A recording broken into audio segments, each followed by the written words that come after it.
వినియోగ దీని గురించి చెప్తున్నారు. దీంట్లో ఏమేమి ఉన్నాయి చెప్తున్నారు. ఓం ప్రథమ చరిత్రస్య ఇది ప్రథమ చరిత్ర. బ్రహ్మ ఋషి బ్రహ్మకు కనిపించింది ఈ దృశ్యం. బ్రహ్మ చూశాడు. బ్రహ్మ ఋషి దీనికి ఈ స్తోత్రానికి దర్శించిన వాడు ఎవరంటే బ్రహ్మ. ఇంకా మహాకాళీ దేవత దీంట్లో ఈ చాప్టర్ లో ఉండే అమ్మవారు ఎవరు? మహాకాళి అమ్మవారు ఉన్నారు. గాయత్రి ఛంద దీంట్లో ఏ ఛందస్సు వాడబడింది? గాయత్రి అనే ఒక ఛందస్సు వాడబడింది. నందా శక్తి నంద అనే ఒక శక్తి ఉంది దీంట్లో. రక్తదంతిక బీజం బీజ స్వరూపంగా ఏముంది? రక్తదంతిక ఉంది. అగ్నిస్తత్వం తత్వం ఏముందంటే అగ్ని రూపంగా ఉంది. ఋగ్వేద స్వరూపం మీకు ముందే చెప్పా కదా, వేదాలు ఉంటాయండి. ఋగ్వేదం దీంట్లో ఉంది. ఇంకా శ్రీ మహాకాళి ప్రీత్యర్థే ఇది ఎవరి కోసం చదవాలి మనము? మహాకాళి ప్రీతి కోసం చదవాలి.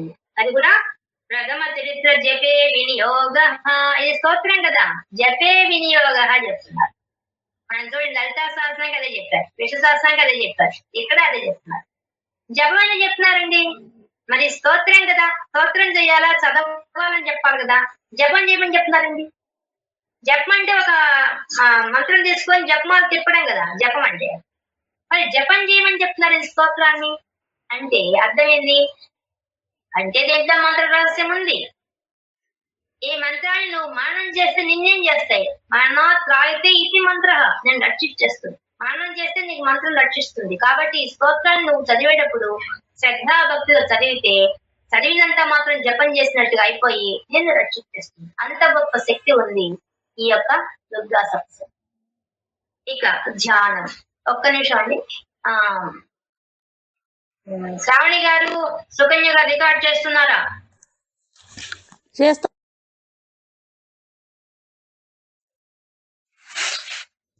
చెప్పండి బాబు ఇద్దరు చేస్తున్నారా? Okay okay. మొదటిది ధ్యానం అండి, ధ్యాన శ్లోకం. కాబట్టి జపంలాగా చేయాలి ఈ స్తోత్రాన్ని, అది ముఖ్యమైనది. ఇప్పుడు చెప్తున్నారు. ఇంకా మీకు కంప్లీట్ చేయాలి. కథలో విషయం ఏంటంటే యాక్చువల్లీ సావర్ణిని ఆయన కదా మనం ఎట్టాడు కదా, సురథ మహారాజే సావర్ణి అయ్యాడు. ఆ అమ్మవారి కథ లాస్ట్ కి వస్తుంది. అది అంత చాప్టర్లు అన్నీ అయిపోయి లాస్ట్ లో వస్తుంది ఆయన కథ, ఆయన విషయం. ఆయన ఈ అమ్మవారి కథలు విని విని విని ఆ మహారాజు ఆ వైశ్యుడు 3000 సంవత్సరాలు అమ్మవారి కోసం తపస్సు చేస్తారు. తపస్సు చేస్తే అమ్మవారు అనుగ్రహించి ఏం వరం కావాలని అడిగితే ఈ సురథుడు మహారాజు మాత్రం నేను గొప్ప రాజు కావాలని కోరుకుంటాడు. వైశ్యుడు మాత్రం నాకు ఇంకా జీవితమే అక్కర్లేదమ్మా, నాకు ఇంకా జన్మలు వద్దు, నేను ఐక్యం కావాలని కోరుకుంటాడు. ఆ వైశ్యుడికి ఏమో మోక్షం ఇస్తుంది. ఈ సురథ సావర్ణిగా మనువుగా అది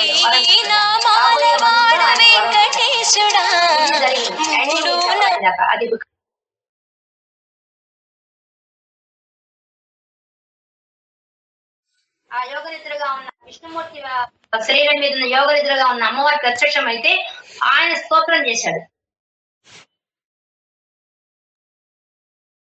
లాస్ట్ లైన్ ఫస్ట్ చూసుకోండి. మీరు శ్లోకం చదవద్దా? మర్చిపోయా.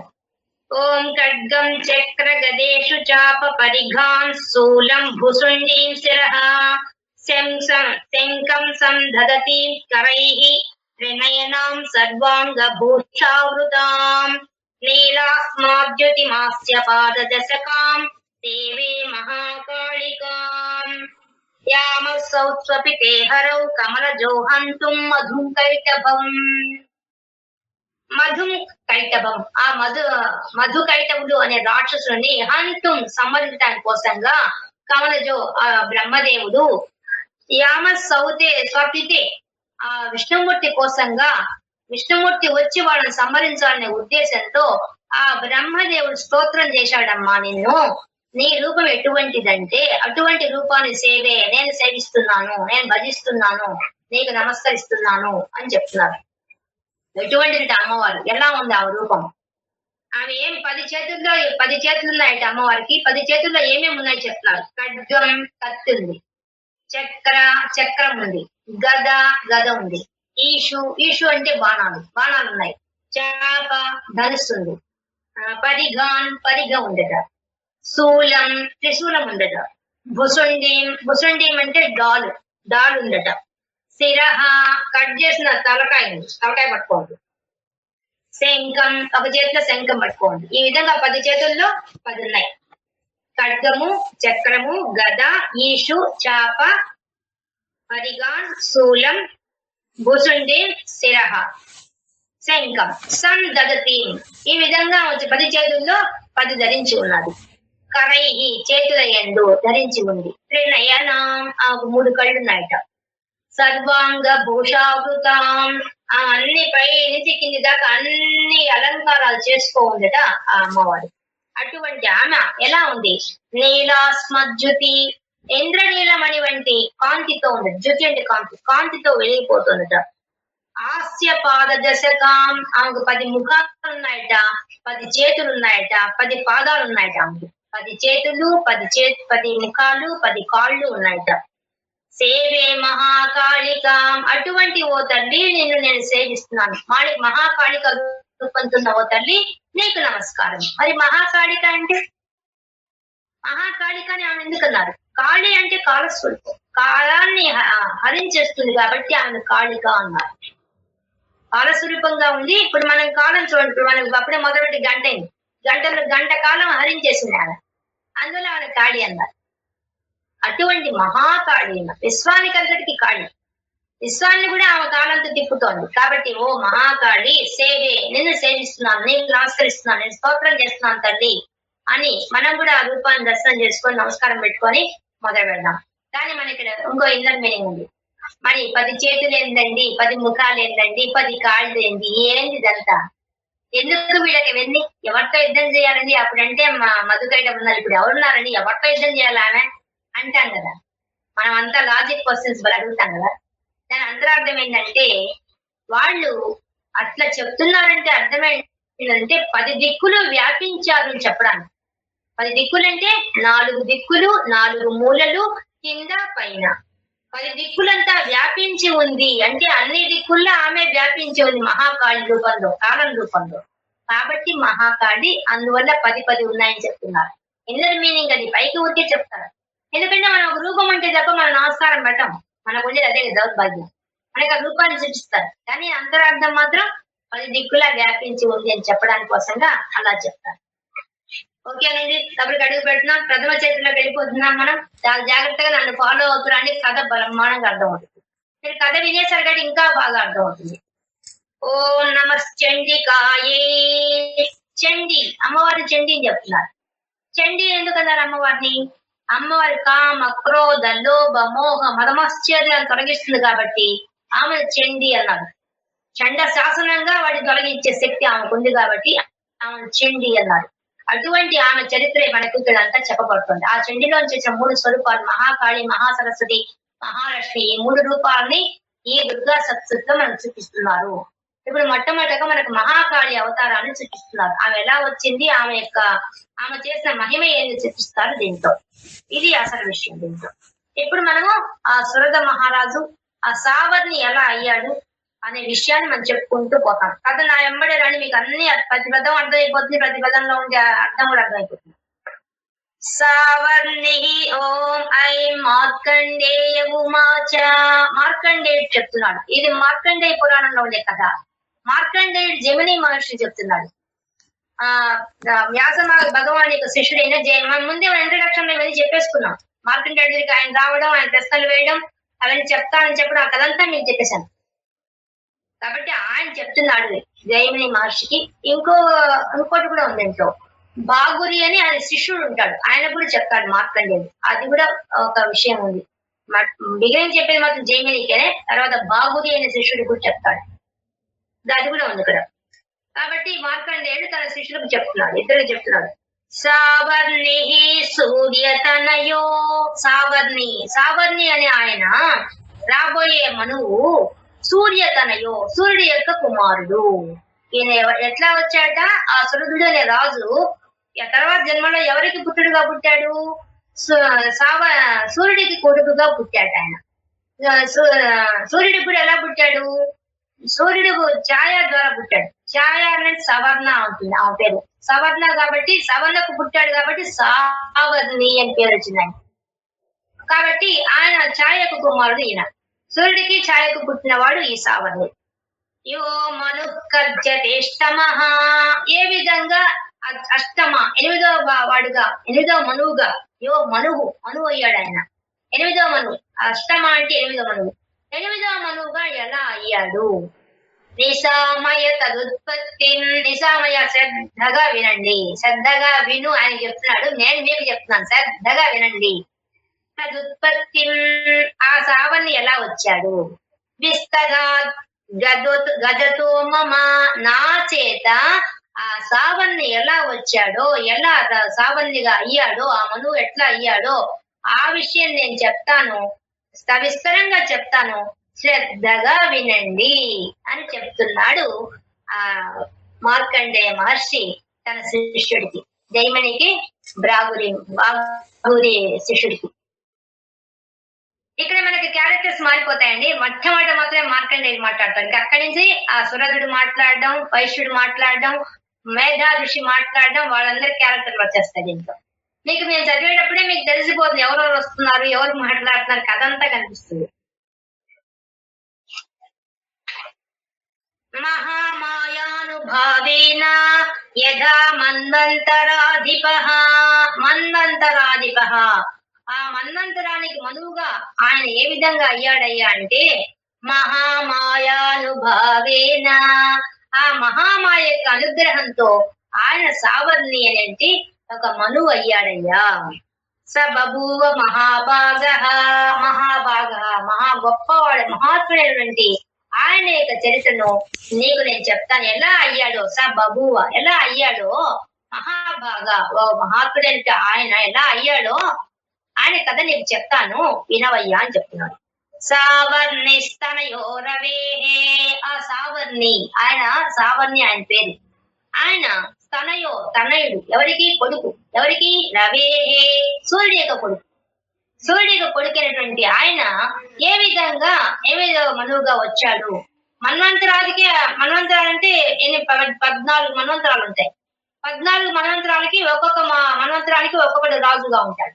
అలా మనువు రాజుగా ఉంటాడు. ఆ విధంగా రాబోయే 8వ మన్వంతరానికి ఈయన రాజు ఎలా అయ్యాడు, మనువుగా ఎలా అయ్యాడు అనే విషయాన్ని సవిస్తరంగా చెప్తాను, విను అని చెప్తున్నాను. స్వారోచిషేంతరే పూర్వము స్వారోచిష్ అనే ఒక మన్వంతరంలో, అంటే అది 2వ మన్వంతరం. ఈయన 8వ రకం రాబోతున్నాడు. ఎప్పుడు జరిగింది ఈయన కథ అంటే మీకు ముందే చెప్పా, భూలోకంలో పుట్టిన వాళ్ళు పుణ్యం చేసుకుంటే వాళ్ళు పైలోకాలకు అధికారం సంపాదిస్తారు. ఇప్పుడు ఈయన కూడా భూలోకంలో 2వ మన్వంతర కాలంలో ఆయన భూమి మీద పుట్టాడు. ఆ రాజు ఎవరైనా చైత్ర వంశ సముద్భవ, చైత్ర వంశంలో పుట్టాడు. సురధో నామ, సురధుడు ఆయన పేరు, ఆ రాజు పేరు సురధుడు. రాజా భూత్, రాజయ్యాడు. సమస్తే క్షితి మండలే, సమస్త భూమండలానికి కూడా ఆయన రాజు అయిపోయాడు. ఇప్పుడు చెప్పండి, మీకు అర్థమవుతుంటే ప్రతి పదం నేను చదివేటప్పుడే అర్థం అయిపోతుంది. చూడండి, అర్థమవుతుంది కదా? ఏం జవాబు రాలేదు నేను.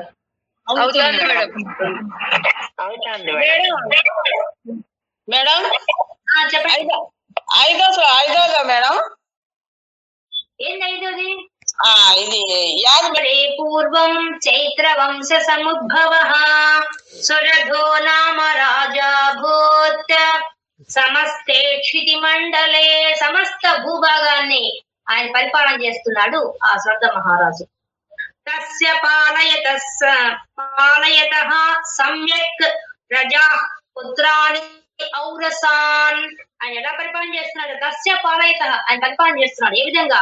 సమ్యక్, అందరినీ కూడా, ప్రజలందరినీ కూడా, పుత్రాని ఔరసాన్, తన కన్న బిడ్డల్లాగా చూసుకుంటున్నాడట ఆ రాజ్యంలో ఉండే ప్రజలందరినీ కూడా. అంత బాగా పరిపాలన చేస్తున్నాడు ఆ స్వర్గ మహారాజు. బభూవ శత్రువో భూపాః కోలా విద్వంసినస్తదా, అటువంటి సమయంలో ఆయన రాజ్యంలో కోలా విద్వంసులు అనే వాళ్ళు ఆయనకు శత్రువులైపోయారు. వాళ్ళు శత్రువులు తయారయ్యారు. అంత బాగా రాజ్య పరిపాలన చేస్తూ హాయిగా సుభిక్షంగా ఉంది రాజ్యం అనుకునే సమయంలో ఈ కోలా విద్వాంసులు అనే వాళ్ళు వచ్చి ఈయనకు శత్రువులు అయిపోయారు. మీకు ముందే కథ చెప్పాను కాబట్టి ఇప్పుడు మీకు బాగా అర్థమైపోతుంది, నేను వివరించక్కర్లే ఇంకా.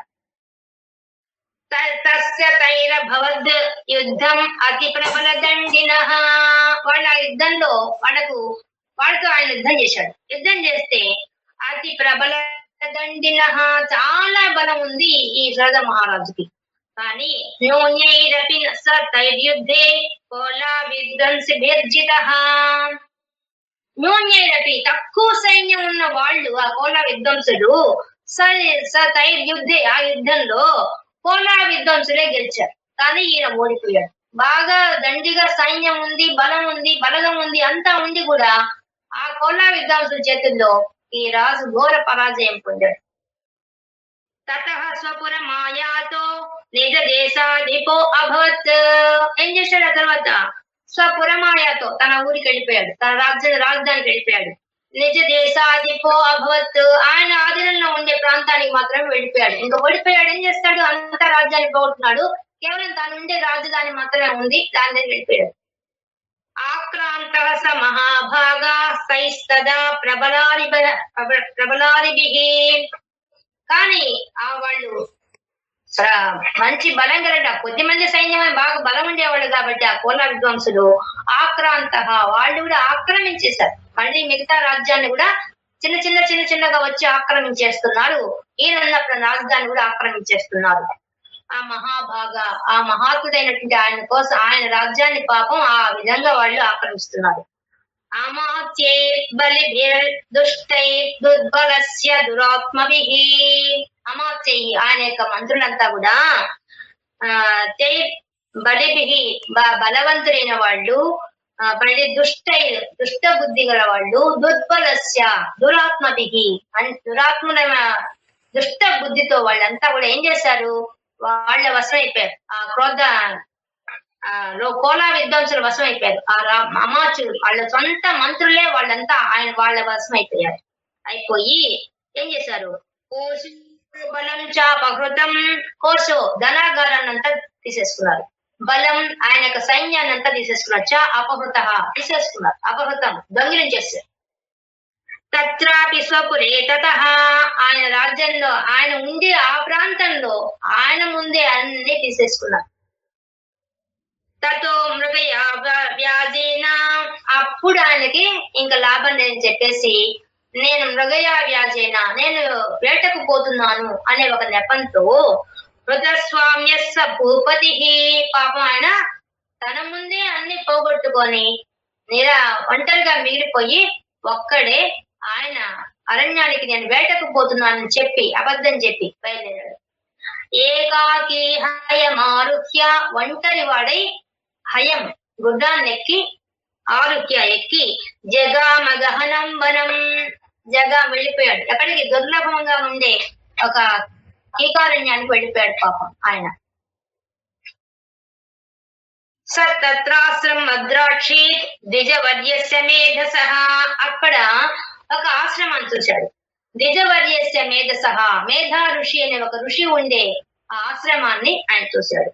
ప్రశాంత స్వాపదాకీర్ణం ముని శిష్యోపశోభితం, అది ఎలా ఉంది?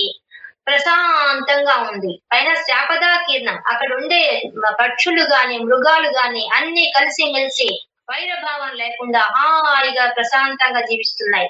అంతేనా? ముని శిష్యోపశోభితం, ఆ ముని యొక్క ఆ ఋషి యొక్క ఆశ్రమంలో ఉండే వాళ్ళంతా మునులంతా కూడా చాలా ప్రశాంతంగా ఉన్నారు, చాలా ప్రకాశవంతంగా ఉన్నారు. ఎందువల్ల? జ్ఞానం వల్ల.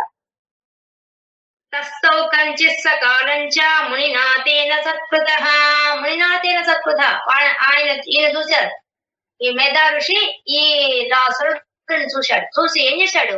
సత్కృత, ఆయన సన్మానం చేశాడు. ఆయన అంటే యథావిధిగా వాడకున్న పరిధిలో ఆయన పిలిచి ఆదరించాడు. కంచిత్ సకాలంచ, కొంతకాలం అక్కడే ఉండిపోయాడు ఈ రాజు. ఇతశ్చేతశ్చ విచరం తస్మిన్ మునివరాశ్రమే, ఆ ముని యొక్క ఆశ్రమంలో అక్కడ తిరుగుతూ ఉంటే ఆయన పిలిచి ఆయన సత్కరించి ఆయనకి అన్ని సౌకర్యాలు ఏర్పాటు చేశాడు ఆ మేధా ఋషి ఆ సురదుడికి. సో చింతయత్తదా తత్ర మమత్వా కృష్ణ చేతన. కానీ వాళ్ళకి ఆయనకి ఏమైపోయింది, సో చింతయత్తదా ఎప్పుడు చింతిస్తున్నాడు, ఎప్పుడు దుఃఖంతో ఉన్నాడు. ఎందుకు? మమత్వా కృష్ణ చేతన, తన మనసులో మమకారం అనేది బాగా ఆకర్షించబడింది. దాంతో దిగులు పడిపోతున్నాడు, ఆయన లోపల కుళ్ళిపోతున్నాడు. మత్పూర్యై పాలితం పూర్వం మయా హీనం పురం హితత్. పూర్వం మా రాజ్యాన్ని పరిపాలన చేసిన వాళ్ళు ఎంత గొప్పగా చూసుకున్నారు మా రాజ్యాన్ని, కానీ మయాహీనం, నా చేత హీన స్థితికి వెళ్ళిపోయింది కదా. అయ్యో నా రాజ్యం ఏమైపోయింది, నేను ఓడిపోబట్టే కదా నా రాజ్యానికి ఇంత దుర్గతి కలిగింది. ఎప్పుడు ఎంత వైభవంగా ఉన్న నా రాజ్యం కాస్త, పూర్వం నా తాత తండ్రుల నుంచి వస్తున్న నా రాజ్యం కాస్త ఈనాడు ఈ దుస్థితికి చేరిపోయింది, అయ్యో అని అల్లాడిపోతున్నాడు. మద్బృచ్చై, ఇక్కడ ఈ పదం విడగొట్టుకోండి. మద్ బృచ్చై తైర్ అసద్ వృత్తైర్ ధర్మతః అన్ని పదాలు దాంట్లో. మద్బృచ్చై, నా యొక్క బృచ్చుడు, నా దగ్గర ఉండే భటులు వాళ్ళంతా కూడా తైహి, వాళ్ళంతా వాళ్ళ తట్టు వెళ్ళిపోయారు. వాళ్ళు ఎటువంటి వాళ్ళు? అసద్వృత్తై అనే దుర్మార్గులైపోయేసి, దుష్టులైపోయేసేసి, తైర్ ధర్మతః పాల్యతే నవ, వాళ్ళ దగ్గర ఇటువంటి మార్గాలకు మనం నా బట్టలు కూడా వెళ్ళిపోయాదే, అయ్యో నా దగ్గర ఎంత బాగా ఊడికం చేసే వీళ్ళంతా కూడా పోయి ఆ శత్రురాజుల వశం అయిపోయేసేసి వాళ్ళకి ఈ రోజు ఊడికం చేస్తున్నారు. ఏమి నా దౌర్భాగ్యం. ఒకప్పుడు నా రాజ్యంలో నా బుచ్చులంతా నేను చెప్పిన మాట వినేవాళ్ళు, వాళ్ళంతా ఏమైపోయారు ఈ రోజు? వాళ్ళు దుర్బరులైపోయి, దురాత్ములైపోయి, దుష్టులైపోయేసి ఆ వైరి వశంలోకి వెళ్ళిపోయారు. నా జానే స ప్రధానో మే సూరహస్తి సదామద. అయ్యో నాకుంది ప్రధానం మే, నాకు చాలా ఇష్టమైంది నా సూరహస్తి, నా యొక్క మంచి పరాక్రమంతో ఉండే హస్తి ఏనుగు. నా ఏనుగు ఎంత మంచి ఏనుగు, దాన్ని ఎంత బాగా చూసుకున్నాను నేను. సదా మద, అది బాగా మదించి ఉండేది. దానికి కావాల్సిన ఆహారాలని రోజు ఇచ్చి దాన్ని ఎంతో బాగా చూసుకునేవాడిని నేను. అయ్యో నా ఏనుగు ఏమైందో. మమ వైదివ సంయాతః కాన్ భోగాన్ ఉపలప్స్యతే. అయ్యో నా ఏనుగు ఆ రాజుల చేతితో చిక్కి, శత్రురాజుల చేతితో చిక్కి అది ఎన్ని కష్టాలు పడుతోందో, దానికి సుఖం ఉందో లేదో, నేను ఎంత బాగా చూసుకుంటున్నాను, నా పట్టపుటి ఏనుగు ఎలా ఉందో ఏందో అని బాధపడుతున్నాడు. ఏ మమానుగత నిత్యం ప్రసాద ధన భోజనై, నా దగ్గర ఉండి నన్ను అనుసరించి నేను పెట్టే ప్రసాదం, నేను ఇచ్చే భోజనము, నేను ఇచ్చే ధనానికి ఆశపడి నన్ను అనుసరించే వాళ్ళు ఎంతో మంది ఉన్నారు. పాపం వాళ్ళంతా ఏమైపోయారో, ఏం ఆలోచిస్తున్నట్టుండి. అని వృత్తిం ధ్రువంతే కుర్వంత్యన్య మహీభృతాం. ఇతరుల రాజుల దగ్గర పాపం వాళ్ళు ఎన్ని కష్టాలు పడుతున్నారో, వాళ్ళని ఏ విధంగా అనుసరించి ఉంటున్నారో, నా దగ్గర భోజనాన్ని ధనాన్ని పొందిన వాళ్ళందరికీ అన్ని లభిస్తున్నాయో లేవో, వాడు నా ఏనుగు ఎట్ట ఉందో, నా వృత్తులు ఎలా ఉన్నారో, నా రాజ్యం ఎలా ఉందో అని అక్కడ ఆ అరణ్యంలో కూర్చొని ఆయన ఆలోచిస్తున్నాడు. అసమ్యవ్యయశీలైస్తైః కుర్వద్భిః సతతం వ్యయం పైన వాళ్ళు దుబారాగా ఖర్చు పెడతారు, విచ్చలవిడిగా ఖర్చు పెడతారు. వాళ్ళదేం పోయింది, వాళ్ళేం కష్టపడి సంపాదించారా శత్రురాజులు? నేను ఎన్నో మా యొక్క పూర్వుల దగ్గర నుంచి కష్టపడి సంపాదించిన ధనం అంతా మూట గట్టి కోసాగారంలో పెడితే అంతా వాళ్ళు దోచుకున్నారు. ఇప్పుడు వాళ్ళంతా ఎడ్ చేస్తారు, విచ్చలవిడిగా ఖర్చు పెడతారు. ఇంకా అయ్యో నా ధనం ఏమైపోయిందో. సతతం వ్యయం, ఎప్పుడు ఖర్చు పెట్టేస్తారు. ఇంకా వాళ్ళ ఇష్ట విలాసాలకంతా ఖర్చు పెట్టేస్తారు. అప్పుడు నా ధనం అంతా ఏమైపోతుందో. సంచిత సోతి దుఃఖేన క్షయం కోసో గమిష్యతి. అయ్యో నా కోశాగారం అంతా కూడా ఈ విధంగా నష్టపోతుంది కదా, అయ్యో అని బాధపడుతున్నాడు. ఏతచ్చాన్యశ్చ సతతం చింతయామాస పార్థివః. ఆ రాజు ఆ విధంగా అనుక్షణము బాధపడుతూ ఉన్నాడు. ఇక్కడ కూర్చుందేమో, అందుకే ముందు చెప్పారు ప్రశాంత శాపదాకిరణం, ప్రశాంతంగా ఉండే అరణ్యానికి పోయినా కూడా ఈయన మాత్రం చాలా దుఃఖంలో ఉన్నాడు. అంటే ఆయన కూర్చుని నిద్ర లేచినప్పటి నుంచి ఏం ఆలోచిస్తున్నాడు? శరీరం ఎక్కడ ఉన్నది, మనసు ఎక్కడ కూర్చోంది? రాజ్యంలో కూర్చోంది. తన దగ్గర ఉండే బుచ్చులు ఎలా ఉన్నారో, తన ఏనుగు ఎలా ఉందో, తన ధనాగారం ఎలా ఉందో, ఇవే ఆలోచిస్తున్నాడు పాపం ఇక్కడ కూర్చోన్నా కూడా. తత్ర విప్రాశ్రమాభ్యాసే వైశ్యమేకం దదస్సు సహా. అదే సమయంలో విప్రాశ్రమ ఆ ఋషి యొక్క ఆశ్రమానికి వైశ్యుడు ఒకడు వచ్చాడు. దదస్సు సహా, అతన్ని ఒకరోజు చూశాడు. చూసి సపృష్టస్తేన కస్తం భో హేతుర్షాగమనేత్రకః. ఓ, ఆయన ఎవరు తెలియదు. నేను అడుగుతున్నాడు, ఎవరు అయ్యా నువ్వు, ఎక్కడి నుంచి వచ్చావు, ఎందుకు వచ్చావు ఇక్కడికి అని అడుగుతున్నాడు. పృష్టస్తేన కస్తం భో, ఓ హేతు కారణం ఏంది, ఇక్కడికి ఎందుకు వచ్చావు, నువ్వు ఇక్కడ రావడానికి కారణం ఏంది, నువ్వెవరికి. సోక ఇవ కస్తత్వం దుర్మనా ఇవ లక్ష్యసే. కానీ నీ ముఖం చూస్తే ఏందో ఏడుపు కొట్టు మొహంలా చాలా దుఃఖంతో ఉన్నావు. సోక ఇవ కస్తత్వం, చాలా దుఃఖంతో ఉన్నావు. దుర్మనా ఇవ లక్ష్యసే, నీ మనసులో బాగా దుఃఖంలో ఉన్నట్టు కనిపిస్తోంది.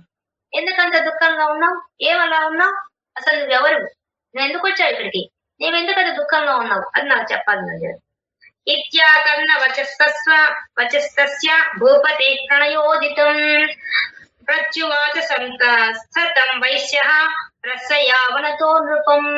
అప్పుడు అంత ప్రేమగా రాజు అడిగేసరికి ఆ వైశ్యుడు బాధతో చెప్తున్నాడు. చాలా ఆనందం అయిపోయింది. అక్కడ ఎవరు పలికేవాళ్ళు లేరు. అటువంటి ప్రదేశంలో ఒకటి ఆత్మీయంగా వచ్చి, నువ్వు ఎందుకు దుఃఖిస్తున్నావు, ఎందుకు అలా ఉన్నావు, ఎవరైనా చూడండి మనం కూడా ఎక్కడైనా ఎవరు లేనప్పుడు దుఃఖంతో ఉండి వచ్చి ఎందుకు అలా ఉన్నావు అని చేస్తే అంత ప్రేమగా ఉంటుంది. అంత ప్రేమగా ఆయన అడిగేసరికి ఆయన చాలా బాధతో ప్రేమతో ఉన్న ఆ మాటలకి పొంగిపోయి ఆయన నమస్కరిస్తూ ఆయన చెప్తున్నాడు. ఎందుకు ఆ వనం వచ్చాడో ఆ రాజు చెప్తున్నాడు. వైశ్య ఉవాచ, ఆ వైశ్యుడు చెప్తున్నాడు. సమాధిర్నామ వైశ్యోహం ఉత్పన్నో దైనాం కులే. అయ్యా, నేను సమాధి, నా పేరు సమాధిర్నామ, నా పేరు సమాధి. వైశ్యోహం సముత్పన్నో, వైశ్యోహం నేను వైశ్య కులంలో పుట్టాను.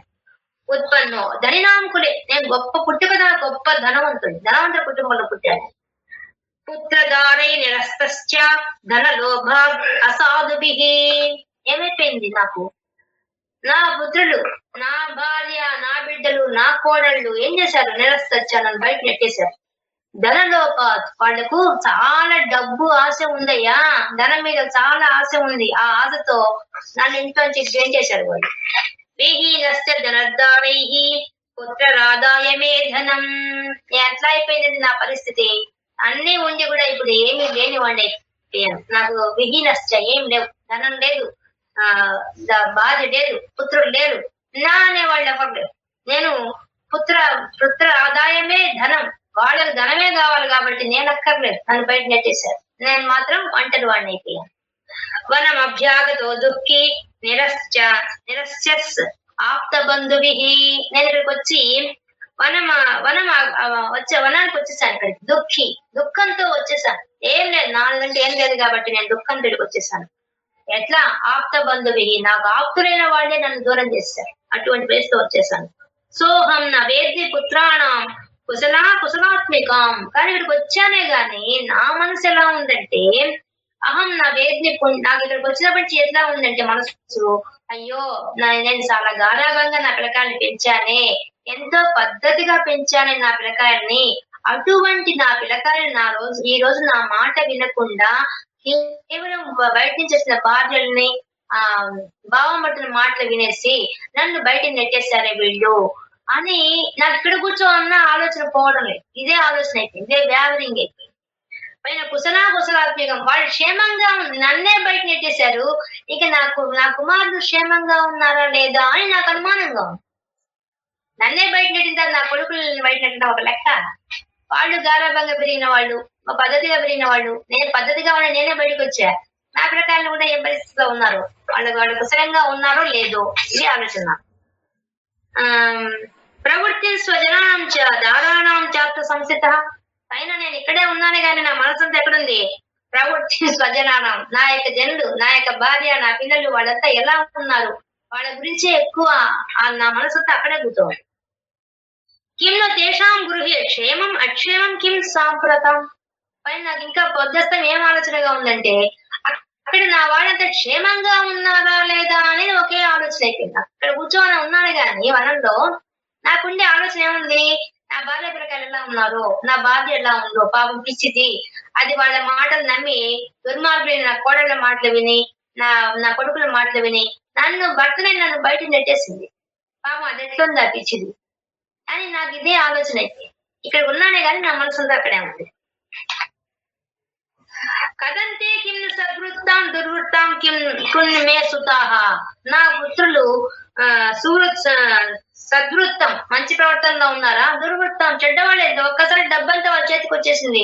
ఆ డబ్బుతో వాళ్ళు ఏమైనా చెడిపోయారు, ఏమయ్యారు అసలు ఆ డబ్బు వాళ్ళ చేతికి వచ్చిందో, ఆ కోడల చేతిలో పోయిందో, బావమటల చేతికి పోయిందో, ఎలా బతుకుతున్నారో పాపం అని ఇదే ఆలోచన అయిపోయింది, ఇదే వ్యావరింగ్ అయిపోయింది నాకు. రాజు చెప్తున్నాడు. రాజు ఈ మాటలంతా విని, ఆ వైశ్యుడు చెప్పిన మాటలంతా విని ఆయన మాట్లాడుతున్నాడు. ఏ నిరస్తో భవాన్ వృద్ధై పుత్రదారాది బిర్ధనై ఏషు కిం భవతః స్నేహం అనుబధ్నాతి మానసం. ఏమయ్యా ఇచ్చానే కామన్నా, ఏంటట్లా ఆలోచిస్తున్నావు? వాళ్ళే నిన్ను వద్దనుకొని నిన్ను బయటికి నెడితే నువ్వెందుకు వాళ్ళ గురించి ఆలోచిస్తున్నావు నీ మనసులో? నీకనిపించా?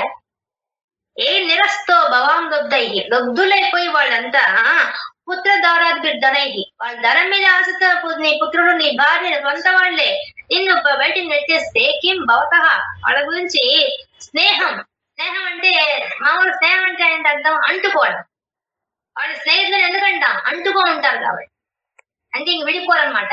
నీ మనసు అంటుకో ఉంది ఏంది మీద, వాళ్ళ మీద బంధించబడుతుంది నీ మనసు ఎందుకు అక్కడ ఉన్నది? వాళ్ళ ఇంట్లో నుంచి నెట్టేస్తే నువ్వేదే వాళ్ళ గురించి ఆలోచించేది? ఏమైనా తిక్క నీకేమన్నా? నువ్వేది మనసులో ఆలోచించేది? వదిలేకుండా అంటు పెట్టుకోవాలి ఎందుకు, లంపటంలో ఎందుకున్నావు, అంటుకోవాలి ఎందుకు నీకు, అలా అంటుకుందాన్ని తీసేసి అని చెప్తున్నాడు. వైశ్యవాచ, ఆ వైశ్యుడు చెప్తున్నాడు. ఏమేతత్ యథాప్రాహ. మీరు కరెక్ట్ గా మాట్లాడారు, ఖచ్చితంగా కరెక్ట్ గా మాట్లాడారు. భవాన్ అస్మద్గతం వచః. నాది విషయం అంతా విని తర్వాత మీరు కరెక్ట్ గా మాట్లాడారు. కిం కరోమి నా బద్నాతి. నేనేం చేయమంటారయ్యా నన్ను? నా వల్ల కావడం లేదు. నేను చెప్తున్నారు, మీరు చెప్పిన మాట కరెక్టే, సత్యంగా మాట్లాడారు, కానీ నేను ఉండలేకపోతున్నా. మమ నిష్ఠురతాం మనః. నా మనసు నేను కఠినంగా ఉంచుకోలేకపోతున్నా, నా వల్ల కావడం లేదు. ఏహి సంత్యజ్య పితృస్నేహం ధనదుగ్ధై నిరాకృత. వాళ్ళు కనీసం నేను తండ్రిని అనే ఒక ప్రేమ భావం లేకుండా, ఒక స్నేహ భావం లేకుండా తండ్రిని నన్ను బయట నెట్టేశారు వాళ్ళు. కానీ అది నాకు తెలుస్తోంది, ఆ విషయం. తండ్రిని లేకుండా, లెక్క లేకుండా పంపించేసాను విషయం తెలుస్తోంది, కానీ నేను వాళ్ళని వదిలిపెట్టి ఉండలేకపోతున్నాను. నా కుమారుడిని నాకు చాలా ఇష్టం నా మనసులో, అందుకని నేను వదిలి ఉండలేకపోతున్నాను. నా మనసు ఉండడం లేదు, అంత కఠినంగా నా మనసు కావడం లేదు. వాళ్ళు అంత కఠినంగా అయ్యారు కానీ నా మనసు కఠినంగా కావడం లేదు. ఏం చేయమంటావు నన్ను అని అడిగారు. పతి స్వజనహార్దం చ హార్దితేష్వేవ మే మనః. పతి, అయ్యో నా పతి అని నా భార్య అనుకోలేదు. స్వజనం, నా జనులు అయ్యో మావాడు అని వాళ్ళు అనుకోలేదు. తేష్వేవ మనః, నా మనసులో మాత్రం వాళ్ళే ఉన్నారు. వాళ్ళేమో అనుకోలేదు నేను పతినని గాని, మా తండ్రి గారిని వాళ్ళు అనుకోలేదు. కానీ నా మనసులో మాత్రం ఎలా ఉంది? అలాగే ఉంది. కిమేతం నాభి జానామి జానన్నపి అపి మహామతే. మహామతే ఒక గొప్ప బుద్ధిమంతుడా? ఎవరో మాట్లాడుతున్నారండి, ఇంకా వాళ్ళు అడుగుతున్నారు ఎక్కడ జానన్నపి అపి మహామతే ఓ బుద్ధిమంతుడా, ఓ రాజా. కిమేతం నాభి జానామి, నాకు తెలుస్తోంది, నా మనసుకేమో తెలుస్తోంది వాళ్ళే వదిలేసుకున్నప్పుడు నేను ఎందుకు వదులుకోవడం లేదు అని తెలుస్తోంది, కానీ నేను వదలలేకున్నా. అది నా ప్రాబ్లం. యత్ ప్రేమ ప్రవణం చిత్తం విఘ్నేశ్వరి బంధుషు కే తేషాం కృతే మే నిశ్వాసో దౌర్మనస్యంచ జాయతే. నాకు మనసు అస్సలు వాళ్ళని వదిలిపెట్టి ఉండడం లేదు. వాళ్ళు నాకు తెలుస్తోంది, వాళ్ళు నన్ను చూడడం లేదు, వాళ్ళు నన్ను వదిలేశారు, పట్టించుకోవడం లేదు, నాకు తెలుస్తోంది. కానీ నా మనసు మాత్రం వాళ్ళ వైపే లాగుతోంది, అట్టే వెళ్ళిపోతోంది. అక్కడి నుంచి వదిలి వచ్చేసి వనానికి వచ్చేసానే గాని నా మనసు అక్కడే కూర్చోంది. దౌర్మనస్యంచ జాయతే, నా మనసు ఈ విధంగా కఠినంగా ఉండలేకపోతోంది. కరోమి కిం ఎన్ నా మనస్తేశ్వ ప్రీతిషు నిష్ఠురం. పైన నాకు ప్రీతి ఎక్కువైపోయింది వాళ్ళ మీద, కానీ నా మనసు కఠినం కావడం లేదు. ఎంత చెప్తున్నా నా మనసు కఠినం కావడం లేదు. ఇప్పుడు ఏం చేయమంటావు నన్ను? కరోమి కిం, ఏం చేయమంటావు? నా వల్ల కావడం లేదు. వాళ్ళు ఏమో నన్ను వదిలించుకున్నారు కానీ నేను మాత్రం వాళ్ళని వదులుకోలేకుండా ఉన్నాను. ఇక్కడ వచ్చి కూర్చున్నా కానీ నా మనసంతా కూడా అక్కడే జరుగుతుంది.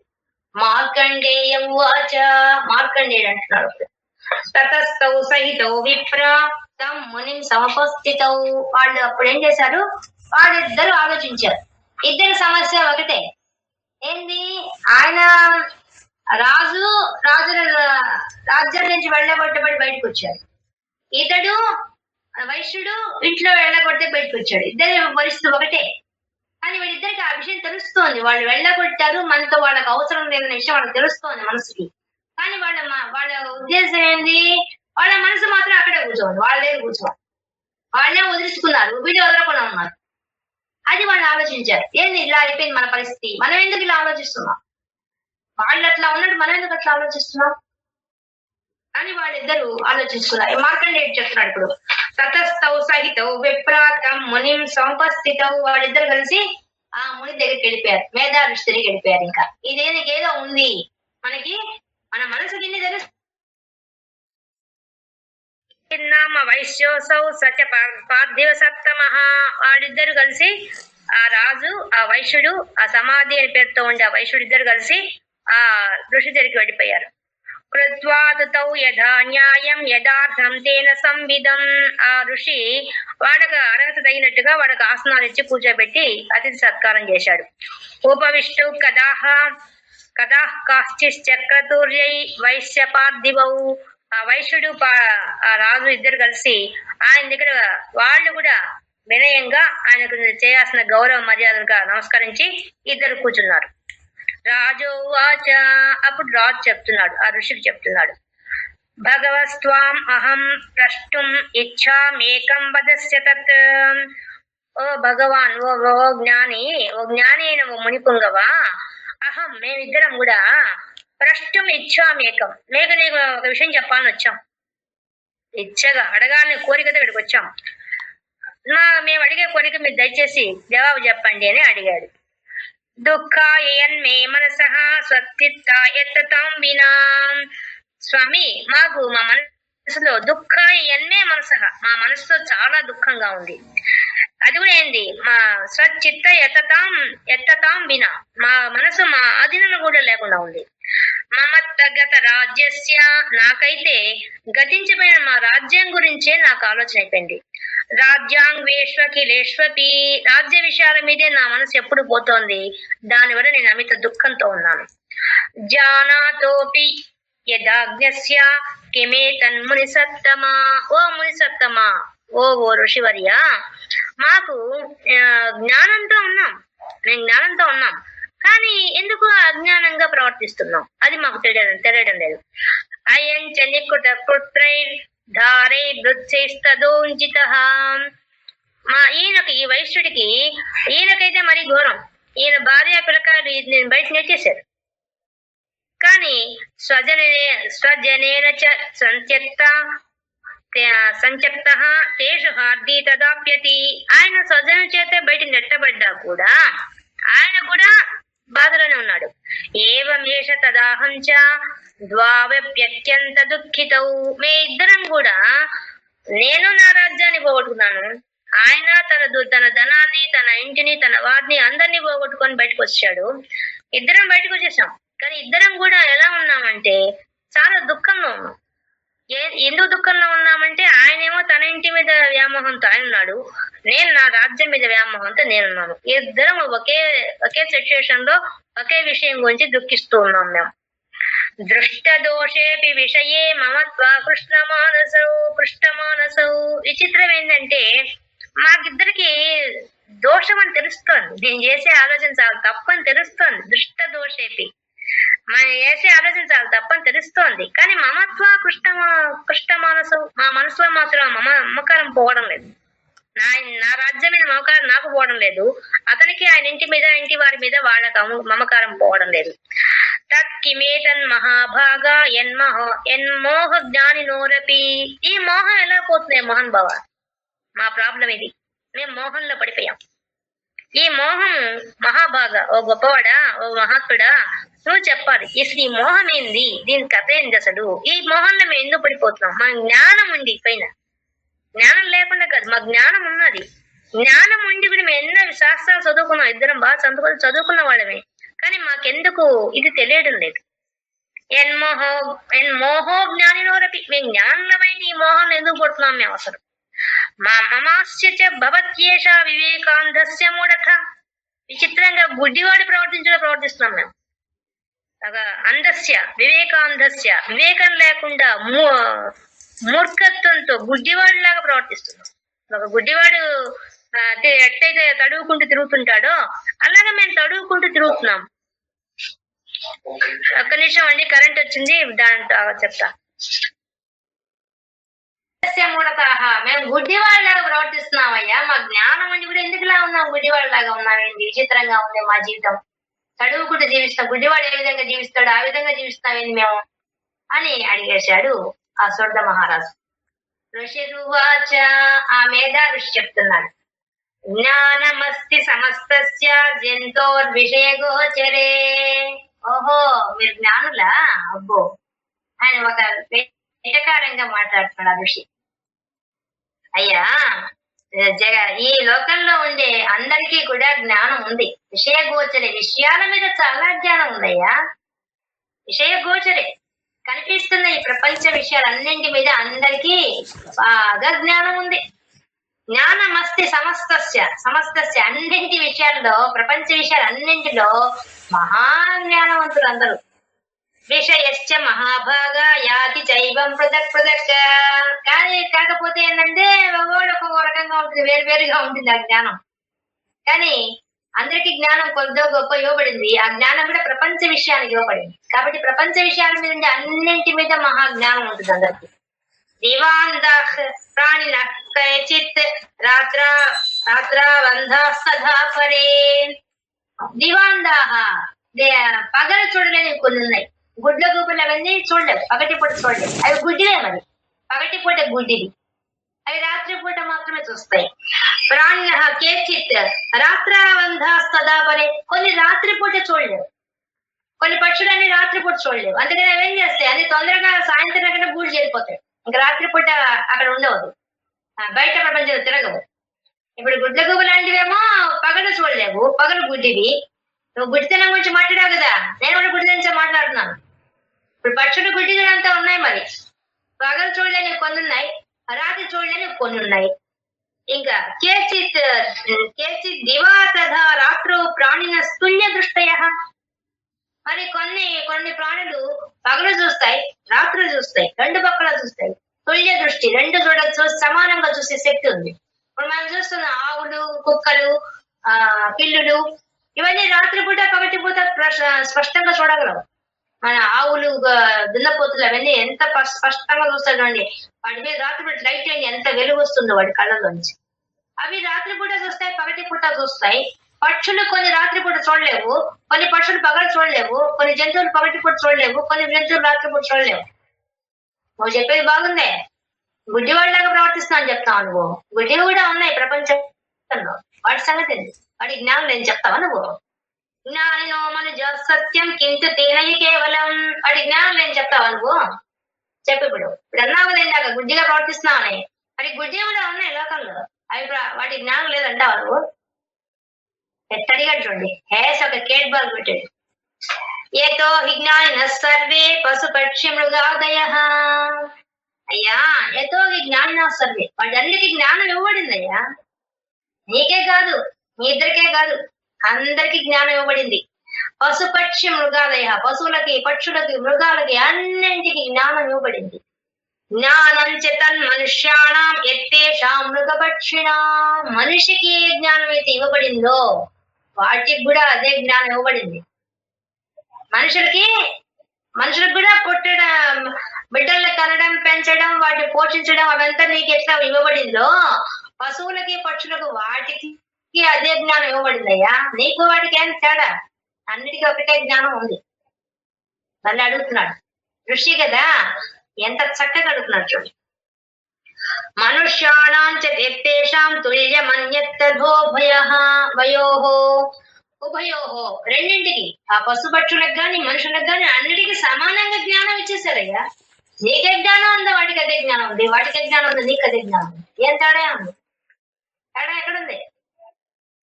జ్ఞానే పిసతి పైసే పశ్చేతాన్ పతంగాంచావచంచుషు. చూసావా, పక్కనే ఒక చెట్టు ఉంది. ఆ చెట్టు మీద ఒక పక్షి పిల్లలకు నోట్తో పెడుతోంది, ఫుడ్ పెడుతోంది.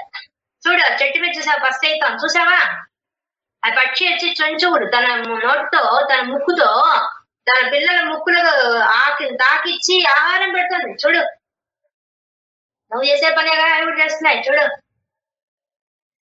కణమోక్షాధృతోన్మోహ మోహాత్ పీడ్యమానాపి క్షుధ. పాపం అది మోహంలో తల్లి పక్షి అది తీసుకొచ్చి ఆహారం పెడుతోంది ఆ పక్షులకి, కానీ అది క్షుధ, అది ఆకలితో ఉంది. తన ఆకలి పట్టించుకోకుండా మోహంతో పీడ్యమానపి పీడించబడుతోంది ఆకలితో, కానీ దాన్ని పక్కన పెట్టేసేసి మోహం వల్ల ముందు తన పిల్లలకు కడుపు నింపుతోంది. చూడట, చూడ చెట్టు మీద పక్షికి నీకు ఏం తేడా? ఏదై తేడా? జ్ఞానంలో అది చేసే పని నువ్వు చేసావు, నీకు దానికి ఏం స్పెషల్? ఏంది తేడా? ఎట్లా ఒక ఋషి చెంపదెబ్బ కొట్టినట్టు చెప్తున్నాడు. కణమోక్షాధృతోన్మోహ మోహాత్ పీడ్యమానానపి క్షుధ. అది చూడు, అపి చాలా బాధతో ఉంది, ఆకలితో ఉంది, అయినా కూడా తన బిడ్డలకు అంత బాగా ముక్కుగా కచ్చుకొని ఎక్కడి నుంచి ఆహారం తెచ్చి దాని నోట్లో పెడుతుంది. మానుషామను జవ్యాఘ్రాభిలాషాస్తుతాన్ ప్రతి. కానీ మనుషుడున్నాడే వాడికి ఉంటుంది ప్రేమ బిడ్డల మీద. ఎట్లాంటి ప్రేమది? ఎట్లాంటి ప్రేమది? సా అభిలాష. ఏం అభిలాష? ఏం కోరికుంటుంది వాడికి? సుతాన్ ప్రతి. వీడు ప్రేమిస్తాడు, వాడు ప్రేమించాలి వీడిని, లేకపోతే వీడు ఉండలేడు. కానీ పక్షులు అలా కాదు, అవి తిండి వాడి రెక్కలు రాగానే వదిలేస్తాయి. కానీ మనిషి అట్లా కాదు, పోషిస్తాడు, కానీ వాళ్ళ దగ్గర తిరిగి ప్రేమను కోరుకుంటాడు. లోభాత్ ప్రత్యుపకారాయ నన్నే తాన్ కిం న పశ్యసి. ఇంకా ఏం కోరుకుంటాడు? వాళ్ళ దగ్గర నుంచి తిరిగి తనకు ప్రత్యుపకారం కావాలని కోరుకుంటాడు మనిషి. చూసావా, మనిషికి దానికి ఎంత తేడా ఉందో? ఇదంతా భగవద్గీత సారాంశం అండి. భగవద్గీత విషయాన్ని ఎంత బాగా చెప్తున్నారు చూడండి. భగవద్గీత ఇలాగే కొట్టి మాట్లాడుతుంది, అలాగే మాట్లాడుతున్నారు ఋషి. చెప్పు, నీకు దానికి తేడా ఉందయ్యా? అది తన బిడ్డలకి పెడుతోంది ఫుడ్, నువ్వు పెడుతున్నావు. ఆ వైశ్యుని కూడా నువ్వు నీ బిడ్డలకు పెట్టావు, అది పెడుతుంది. ఏంది నీకు వాటికి తేడా ఏంది? జ్ఞానం ఏముంది? అవి త్యాగం చేసి పెడుతున్నాయి, అవి కూడా ఆకలితో ఉండి బిడ్డలు పోషిస్తున్నాయి. నువ్వు అంటే కష్టపడ్డావు, పోషించావు, నువ్వు కష్టపడి రాజ్య పరిపాలన చేసావు, అంతే. వాటికి నీకు తేడా ఏంది? అన్నీ ఒకటే. తదాపి మమతావర్తే మోహాగర్తే నిపాతితాః. ఇంకా మనుషుడు ఏమైపోతాడు? మమతావర్తే, మమత అనే ఒక సుడిగుండంలో చిక్కుపోతాడు. సుడిగుండంలో తిరుగుతాడు. సుడిగుండం ఎక్కడ తిరుగుతుందో ఆ సుడిగుండంలో కొట్టుకొని వస్తాడు. ఇంకా అదే మేలు. అవి బిడ్డలు వదిలేసి వెళ్ళిపోతాయి, రెక్కలు వస్తాయి. బిడ్డలకు రెక్కలు వస్తే వెళ్ళిపోతాయి. కానీ నీ పరిస్థితి ఏంది? మమతావర్తే, మమకారం అనే ఒక సుడిగుండంలో కొట్టుకొని వస్తావు. మోహాగర్తే నిపాతాః. మోహం అనే అగట్టులో పడిపోతావయ్యా, నువ్వు మునిగిపోతావు. లేవు ఇంకా. నీ మోహం ఎంత భయంకరమైందంటే అది ఒక అగర్త. రాజు బయట కోటను రక్షించడానికి ఒక అగర్త పెడతాడు కదా, చుట్టూ నీళ్లు పెట్టి దాని దగ్గర మొసళ్ళు అన్ని దింపుతారు, లేదా కందకం వేస్తారు. అంత భయంకరమైన దాంట్లో మునిగిపోతాము. మోహం అంత భయంకరమైంది. అట్లా చెప్పాడు చూడండి, ఋషి కదా, ఋషి కాబట్టి ఎట్లా మాట్లాడుతున్నాడు చూడండి. తదాపి మమతావర్తే, మమత అనే ఒక సుడిగుండంలో పడిపోతావు. మమకారం అనే ఒక సుడిగుండంలో పడిపోతావు. మోహం అనే ఒక అగర్తలో మునిగిపోతావు. ఇది మనుషుల యొక్క పరిస్థితి అయ్యా. మనుషుల పరిస్థితి, వాటి పరిస్థితి ఏం తేడా? ఏంది వాటికి నీకు తేడా ఏంది? ఏమన్నా ఉందా? ఎట్లా అడుగుతున్నాడు మాటలు, వెళ్ళి అడుగుతున్నాడు. ఇక్కడికి ఆపుతానండి.